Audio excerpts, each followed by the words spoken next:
이번 사연은 해준 집에서 나가라고 하던 시부모님이 오히려 제발 나가지 말아달라고 한다는 사연인데요. 무슨 일이 있었던 걸까요? 함께 보시겠습니다. 사연 시작 전에 좋아요, 구독 부탁드리겠습니다. 채널에 큰 힘이 됩니다.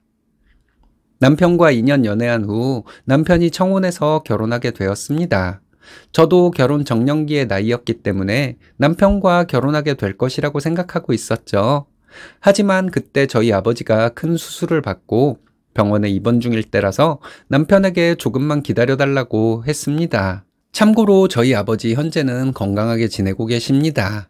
그런데 시어머니는 얼른 결혼하라고 재촉을 하셨어요. 시어머니의 재촉으로 아버지가 병원에서 퇴원한 직후 일사천리로 결혼 준비를 해서 결혼했습니다. 남편은 외동이에요. 시어머니는 저희 결혼하면 합가해서 살자고 하셨습니다. 2년 정도 합가해서 살고 나면 집을 사서 분가를 시켜주겠다고 하셨는데 제가 거부했어요. 시어머니는 몇 번 더 저에게 합가해서 살자고 말씀하셨지만 저는 싫다고 했고 결국 시댁에서 신혼집을 해주셨습니다. 저는 제가 모은 돈과 부모님이 보조해준 돈으로 아파트를 한 채 가지고 있었어요. 남편은 결혼할 때 시부모님이 신혼집을 해주셨고요. 두 아파트는 매매가가 비슷했습니다. 그런 상황에서 혼수는 제가 했는데 시어머니는 예단 얘기를 꺼내시더라고요. 그 전에 집과 살림살이 장만하는 것 말고는 전부 생략하기로 얘기가 돼 있었는데 시어머니가 나중에 가서 딴소리를 하시는 것이었어요. 시어머니는 저에게 직접 말씀하셨어요. 남자가 집을 해가는데 예단은 당연히 해와야 하는 것이라고요. 근데 이게 말이 안 되잖아요.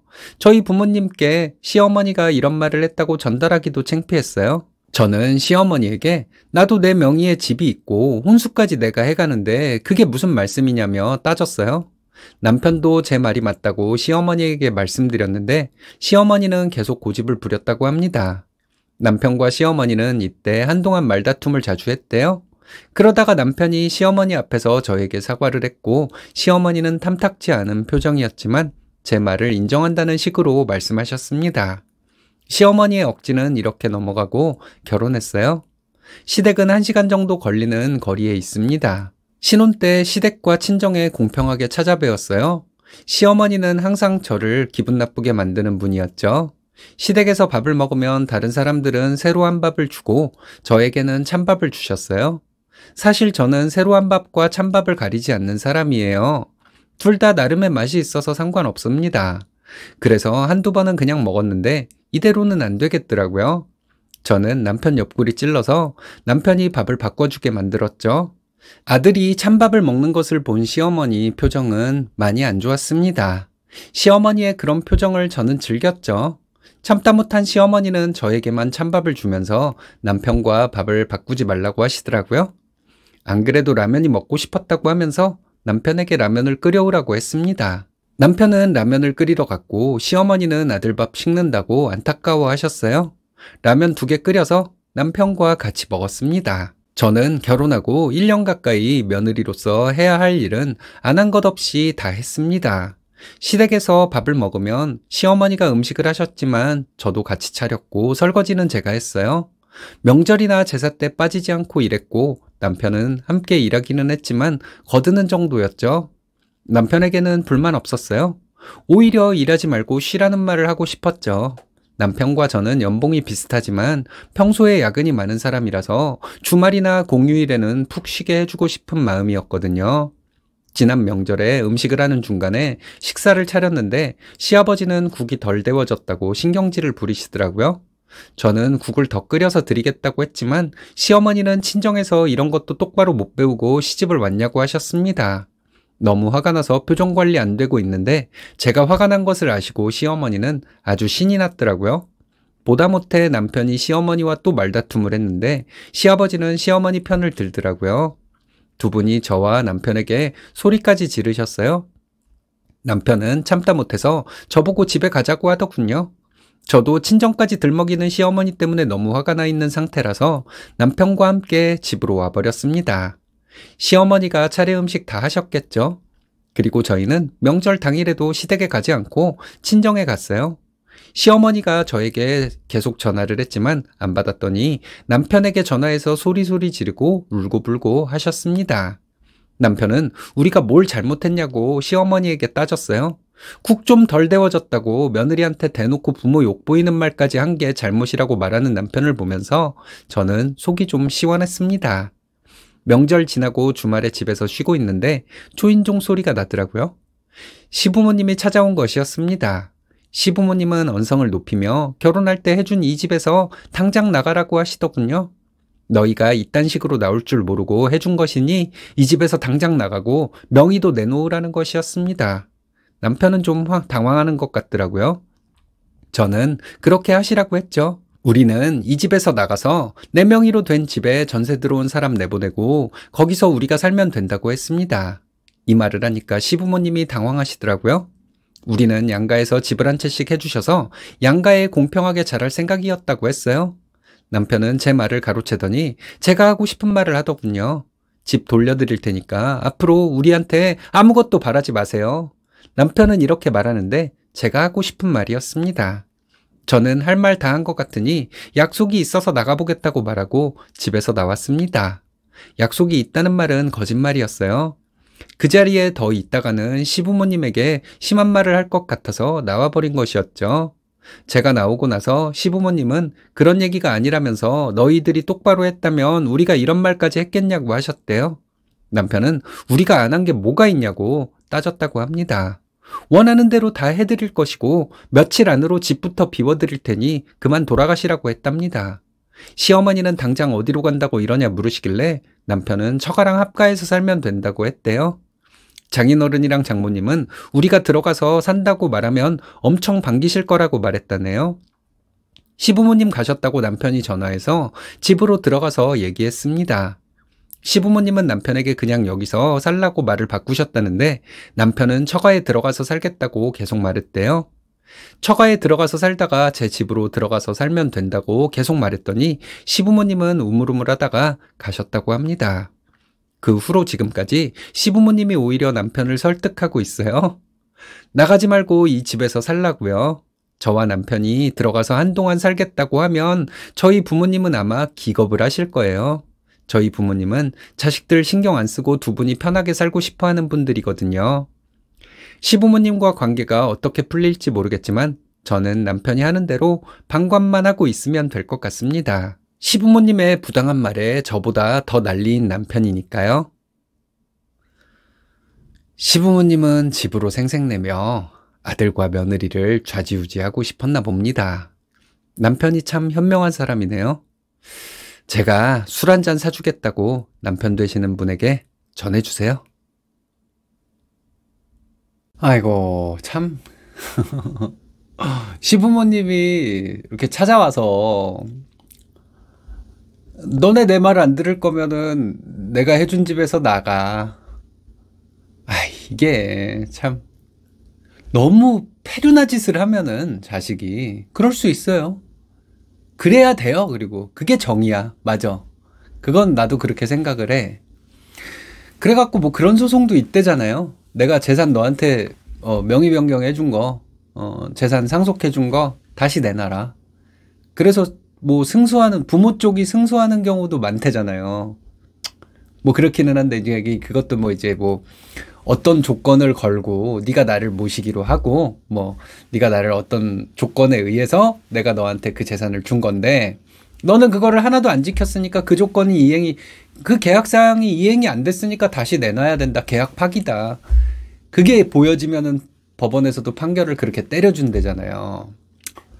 그렇기는 한데 그냥 단순하게 네가 내 말을 안 들었으니까 내가 해준 집 내놔.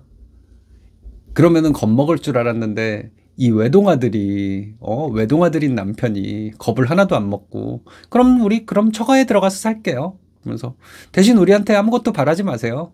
이랬다는 사연인데 뭐 어떻게 보면 사이다인데 어떻게 보면 조금 씁쓸하기도 하죠.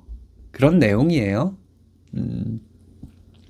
그러니까 뭐 이 세세한 내용을 보면은 이 쓰니님이 아파트를 갖고 있었대잖아요. 그러니까 쓰니님이 번 돈이랑 친정부모님이 이제 보조해준 돈, 그게 몇 대 몇인지 모르겠어. 그게 중요하지도 않고. 그런 상황에서 그 시댁에서 신혼집을 해주셨대. 고마운 일이죠. 그죠?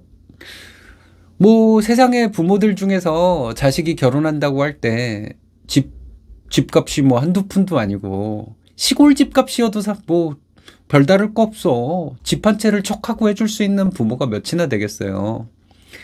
저도 빨리 능력을 키워서 빨리 그런 부모가 돼야 되는데 여러분들도 뭐 그런 생각 늘 하실 거예요. 뭐 근데 그 아파트 두 개가, 그러니까 남편이 시부모님한테 받은 그 신혼집으로 사용한 그 집값이랑 그 쓰니님이 가지고 있던 그 집값이랑 매매가는 비슷했다는 얘기예요.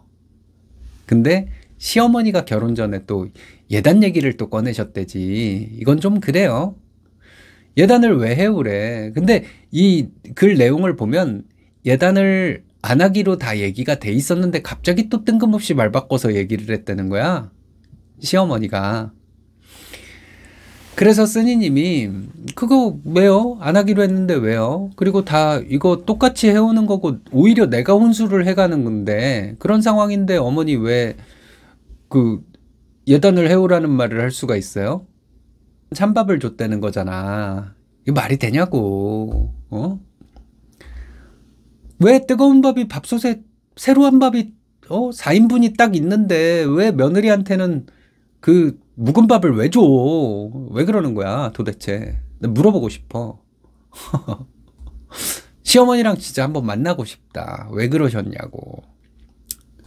그러면 이제 이 쓰니님도 가만히만은 있지 않았던 거예요. 그래서 남편 보고 나 밥 먹기 싫으니까 라면 끓여와. 그래갖고 남편은 또 그 밥이 식는 줄도 모르고 가서 라면을 끓여갖고 와갖고 남편이랑 같이 먹고 그러면서 시어머니가 하는 거에 이상한 행동을 하는 거에 대해서 대응은 잘 하셨어. 그런 대접을 받으면서도 쓰니님은 며느리로서 나는 안 한 게 없다 이 얘기예요. 근데 진짜 얘기를 들어보면은 안 한 게 없어요. 그러니까 뭐 제사, 명절에 뭐 차례 지내는 거 이런 거에 대해서 쓰니님은 가서 할 거 다 하고 그랬다는 거죠. 그리고 시댁에서 밥 차릴 때도 쓰니님은 뭐 시어머니가 밥을 차리긴 하셨지만 밥 차리는 거 같이 했고 설거지는 내가 했는데 내가 뭐 안 한 게 있냐. 맞잖아요. 안 한 거 없잖아요. 그렇게 며느리로서 다 할 거 다 했는데 왜 찬밥을 주셨냐. 이게 좀 이해가 안 간다는 얘기야. 근데 이런 갈등 같은 거 이게 참 나가기가 쉽지는 않아요. 시어머니가 분명히 나한테 그냥 온갖 심술을 부린다는 걸 알아. 시어머니뿐만이 아니라 내 형제가 내 부모가 뭐 그럴 수도 있어요. 나한테 온갖 심술을 부려. 근데 그게 이제 결과적으로 따지고 보면은 뭐 이렇게 돈 문제야. 알고 보면 누나나 형이 동생을 괴롭힌다던가 동생이 형 누나를 막 부모랑 이간질을 시킨다던가 뭐 이런 것들을 다 보면 부모 재산이 걸려서 그 재산 내가 먹으려고 부모랑 나 아닌 다른 형제를 막 이간질 놓으려고 하는 그런 경우가 많더라고요. 그거 아니면 뭐 굳이 내 형제를 괴롭힐 이유가 뭐가 있겠어. 그런 경험들이 있는 분들이 아마 계실 거예요. 뭐 그런 거 있으시면 뭐 댓글에 한번 적어주시면 좋을 것 같습니다. 좋은 예시가 될 것 같아요. 그러니까 한 번은 명절에 시아버지가 국이 덜 데워졌다고 짜증을 내신 거예요. 이 쓰니님이 계속 그 제사 음식, 그러니까 차례 음식이겠죠. 차례 음식을 계속 하다가 중간에 밥을 차린 거야. 근데 국이 그런 경우 있지 않나요? 국이 이렇게 막 끓이다 보면 이렇게 보글보글보글 막 이렇게 해. 보글보글하면 이게 다 데워졌구나. 그리고 딱 그냥 국을 거기서 퍼. 그럼 그 안에 있는 건더기나 뭐 이런 게 약간 덜 데워져서 약간 차가운 느낌이 든다던가 뭐 이런 경우가 있잖아요. 그러니까 그런 실수를 한 거죠. 쓰니님이. 근데 시아버지는 그거를 갖다가 국이 좀 덜 데워졌네. 뭐 그러시면서 직접 그 국을 가지고 가서 그 냄비를 이렇게 가스레인지 불을 켜고 자기 국을 갖다 거기다 붓고 끓기를 기다렸다가 다시 퍼가시든가 뭐 이럴 수도 있는 거고요. 그냥 한마디만 했어봐. 국이 좀 덜 데워졌네. 그러면 아들이 가든지 며느리가 가든지 가갖고 국을 더 보글보글 팔팔 끓여갖고 완전 개뜨겁게 해갖고 갖고 왔을 거 아니야. 근데 그거를 신경질을 내고 시어머니는 얼씨구나 하면서 옳았구나 하면서 넌 그런 걸 니네 부모한테 안 배워왔니? 막 이러면서 가정교육 운운까지 이거 가장 큰 문제잖아요. 사람을 제일 기분 나쁘게 만드는 방법이 뭐야? 가족 욕하는 거잖아요. 내 가족은 내가 욕할 수 있어. 근데 남이 욕하는 건 안 되죠. 그리고 그 남자들 여자들 그러니까 남자분들 여자분들을 뭐 다 떠나서 내가 내 배우자를 욕할 수는 있어. 근데 그거를 듣기만 해야지 내 친구라는 놈이 내 배우자 욕하는 거를 갖다가 듣고 같이 욕을 하면 근데 너 왜 내 마누라 욕해? 근데 너 왜 내 남편 욕해? 이런 아이러니를 또 보여주기도 하잖아요. 그런 게 내 가족인데 내 가족을 욕해? 시어머니 시아버지가 내 친정부모님을 욕해? 이게 정말 용서받지 못할 일이죠, 이거. 용서하기 힘든 일이죠, 이거. 그런 일이 있었고, 그리고 그렇게 친정까지 들먹이면서 뭐라고 하니까 뭐 짜증나갖고 막 순간 확 열이 받아갖고 막 그러고 있는데 남편이 또 이제 아내 편을 든 거예요. 쓰니님 편을 든 거예요.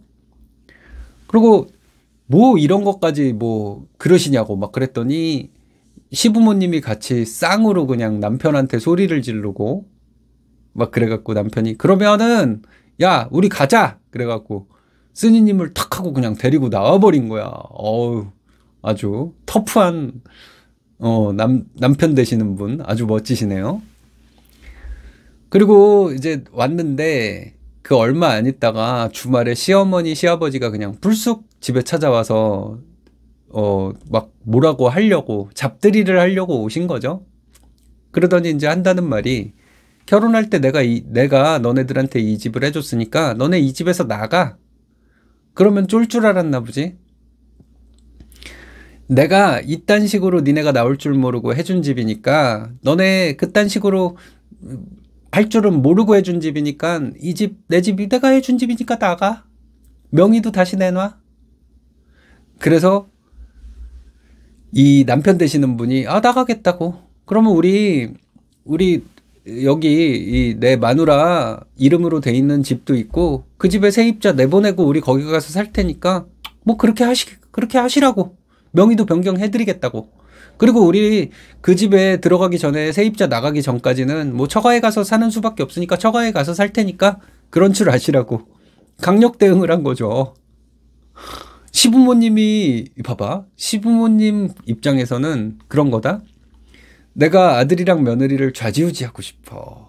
막 내 멋대로 휘두르고 싶어. 나한테 꼼짝 못하게 하고 싶어. 그런데 내가 해준 집 가지고 이제 그거를 빌미 삼아서 막 쥐고 흔들고 싶었는데 아들이라는 놈이 나 그러면은 처가에 가서 비빌게요. 그럼 내가 뭐가 되는 거지? 그럴 수 있잖아요. 내가 좌지우지하고 싶었는데 좌지우지할 그런 건덕지가 될 만한 게 아무것도 없겠네. 나 큰일 났네. 이러면서 시겁하신 거예요. 그리고 이제 이 쓰니님은 그 자리에서 나 약속 있어서 나갈게요. 그럴게요. 그리고 나와버린 거야. 남편은 남아서 시부모님한테 이 쓰니님이 하고 싶었던 말을 다 해버린 거죠. 우리가 안 한 게 뭐가 있어요, 엄마, 아버지. 원하는 대로 다 해드렸는데 그런데도 마음에 안 드신다 그러면 또 엄마, 아버지가 원하는 대로 해드릴게요. 나갈게요. 그리고 우리 나가서 그냥 처가에서 살다가 우리 얘 와이프 이름으로 돼 있는 그 집 세입자 나가면 그 집에 가서 살면 돼요. 뭐 걱정 안 해요, 우리. 대신 우리한테 아무것도 바라지 마세요. 그리고 이 남편이 참 능글맞은 게 우리가 처가에 가서 산다고 하면 장인어른 장모님이 엄청 반기실걸요? 라는 뻥카까지 칠 줄 아는. 근데 스님이 나중에 썼잖아. 우리 부모님은 자식들한테 신경 쓰는 거 싫어갖고 두 분이서만 살고 싶어 하시는 분이라고. 아마 우리가 들어가서 산다 그러면 기겁을 할 거라고.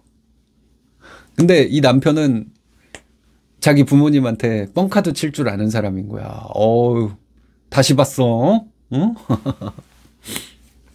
그랬더니 이제 깜짝 놀라셔갖고 시부모님이 우물우물 하다가 이제 집으로 돌아가셨다는 얘긴데,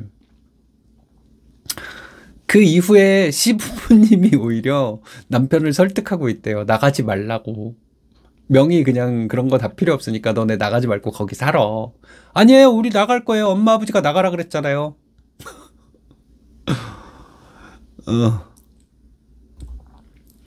근데 이제 이렇게 된 게 어느 정도 그 경제력이 뒷받침이 되니까 되는 거지, 이것도. 여기 이 집에서 나가면 길거리에 나앉게 생겼네? 그러면 그런 상황임에도 불구하고 이렇게 큰 소리를 칠 수 있었을까는 모르겠어요. 믿는 구석이 있으니까. 좀 그런 것도 있죠. 그래서 이제 어쨌든 이 부부가 비슷하게 해왔을 때, 그럴 때 큰 트러블이 생기지는 못하는 경우가 많더라고요. 이런 거를 보면은, 사연 내용을 쭉 보면은 그렇더라고요. 믿는 구석이 있을 때 며느리도 시부모한테 덤빌 수도 있고 사이다도 날리고 그러는 거지. 근데 너무 심하게 굴면 믿는 구석이 있고 없고, 내 믿는 구석이 없고 길거리에 나앉는 한이 있어도 내가 당신들 말은 안 들어줘 그건 확실해요. 근데 사람을 너무 궁지에 몰면 그런 것 같아요. 어쨌든 쓰니님은 남편을 진짜 참 잘 만난 것 같아요.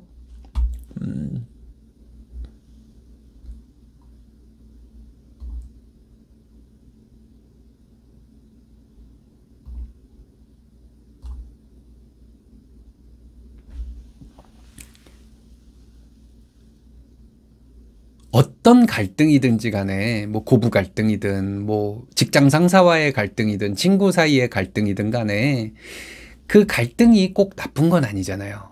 그 갈등을 하면서 내가 사고의 폭이 넓어질 수가 있고, 그리고 나는 잘하고 있다고 믿었던 게 이거는 이런 면에 있어서는 잘못이구나 라는 깨달음을 줄 수도 있고, 그런 거잖아요. 그래서 어떤 면에서 보면은 갈등은 나를 성장시키는 원동력이 되기도 해요. 그거는 여러분들도 뭐 아실 거예요. 누구나 다 아는 얘기이기는 한데, 근데 굳이 이런 쓸데없는 갈등? 그러니까 갈등이 일어난 그 원인이 말이 안 되는 갈등 있잖아요. 이 예를 들어서 이 사연에 나온 이 갈등, 고부 간의 갈등이기도 하고 부모 자식 간의 갈등이기도 한데, 시부모님은 아들과 며느리를 그냥 좌지우지하고 싶은 거야. 그리고 아들과 며느리한테 내 마음대로 내가 하고 싶은 말 다 하고 내 성질대로 다 하고, 내 아들과 며느리는 나한테 고분고분하고, 이걸 원해서. 그래서 갈등을 일으킨 거죠. 일부러. 그런 갈등을 일으키면 안 되는 걸 갈등을 일으켰잖아. 그게 문제인 거죠. 갈등이 일어날 수 있어요. 누구나. 뭐 그 사이에 그 갈등의 원인은 뭐 돈 문제일 수도 있고, 자존심 문제일 수도 있고, 뭐 치정에 관한 그런 문제일 수도 있고, 여러 가지 갈등이 있죠. 여러 가지 형태의 갈등이. 그 갈등이 일어날 수가 있어. 근데 상식적으로 일어나지 말아야만 될 그런 갈등들이 생기는 경우에는 나를 성장시키는 것보다는 내 그냥 감정과 정서가 피폐해지기만 하는 것 같아요. 그걸 일으키기 시작한 그 원인, 장본인, 그 사람이 책임을 져야 되는데 그 사람들은 꼭 발뺌을 한다. 증거를 앞에다가 들이밀어줘도 꼭 아니라고 한다. 그거를 인정할 사람이었으면 그런 갈등을 일으키지도 않았을 사람이기도 하고요.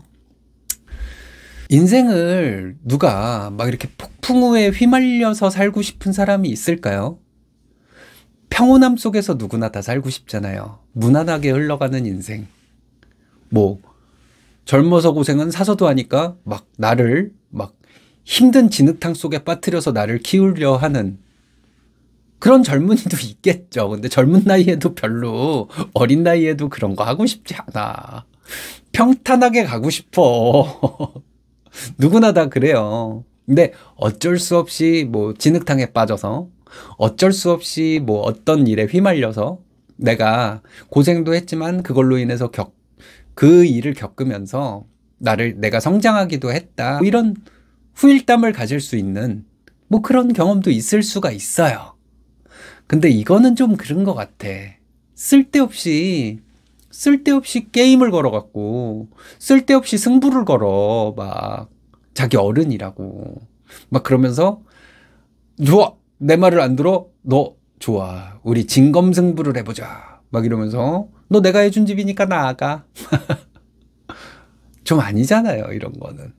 그쵸? 근데 그런 거에 다행히 남편 되시는 분이 대응을 잘 해주셨고, 쓰니님도 뭐 밀리지 않고 자신 있게 할 말 다 하고, 시어머니가 찬밥 주니까 남편이랑 바꿔 먹고, 또 주니까 여보 나 밥 안 먹을래, 우리 라면 먹자 그래갖고 남편한테 라면 끓여오게 시키고, 난 이게 사이다인 것 같아. 참 잘하신 것 같아요, 처음부터 대응을. 그러니까 이제 이렇게 되다가 보면은 시어머니 시아버지가 그래, 내가 너희들한테 그렇게 집을 나가라고 했던 건 잘못이다, 미안하다, 이런 말은 안 할 거예요, 절대로. 하지만 쓰니님 부부한테 함부로는 못하겠죠, 이제 앞으로. 어떤가요? 이런 경우에 끝까지 쓰니님이 이사를 한번 가는 거를, 그런 모습을 보여줘야 될까요? 말로만이 아니라 행동으로 보여줘야 시부모님이 더 이렇게 식겁하는 마음이 더 커서 다시는 그러지 못하게 만들기 위해서 이사를 진짜로 가버리는 그런 걸 보여드려야 되나? 그거에 대한 판단은 저는 잘 모르겠습니다. 그거에 대해서 이렇게 명확하게 난 이런 경험이 있었는데 그때 내가 행동으로 보여주지 않았더니 그 사람이 나를 우습게 알더라, 나를 내가 말로만 한 거라고 의심을 하더라, 뭐 이런 경험이 있으시면 뭐 적어주셔도 좋고요. 댓글에 적어주셔도 좋고요. 어쨌든 뭐 저는 뭐 마무리 멘트에도 썼지만 이 외동아들로 자라서 이렇게 자기 부모한테 부당한 거를 부당하다고 말할 줄 아는, 마누라 편드는 건 팔불출이야 라고 인신공격을 할 수도 있어요, 시부모님은. 저게 결혼하더니 며느리 치마폭에 쌓여갖고 아주 부모도 몰라보네 이러고 인신공격하는 거, 그런 거에 흔들리지도 않을 사람이야, 이 남편 되시는 분은. 그래서 제가 그랬죠. 시간 되시면 내가 이 남편 술 한잔 사주고 싶다고. 멋있는 남편이에요. 부모 입장에서 그렇다고 해서 부모 입장에서는 나쁜 자식이야, 불효자식이야 라고 할 수는 없는 거 아닐까요? 부모가 부당하게 한 거에 대해서 부당하다고 얘기를 한 거니까. 부모님도 이분들이 뭐 30대 초반, 뭐 20대 후반 이런 정도 나이라면 부모님이 50대 후반, 60대 초반 요 정도일 거예요. 그쵸? 대충. 그런 분들도 자식이랑 이런 갈등을 겪으면서 그분들도 성장해 나가야 될 게 있지 않을까요? 저는 그렇게 생각이 들어요. 어쨌든 이 부모의 무지로, 부모의 막무가내식 이런 뭐 그런 마인드로 인해서 생긴 갈등인데, 쓰니님과 쓰니님 남편도 뭐 이런 일을 겪으면서 성장을 하실 거고, 시부모님도 이 일을 겪음으로 인해서 이렇게 내 멋대로 하면 안 되는구나 라는 걸 물론 젊었을 때부터 많이 깨닫고 많이 겪으셨겠지만 다시 한번 깨닫는 계기가 되었을 거라고 생각합니다. 끝까지 들어주셔서 여러분 감사합니다.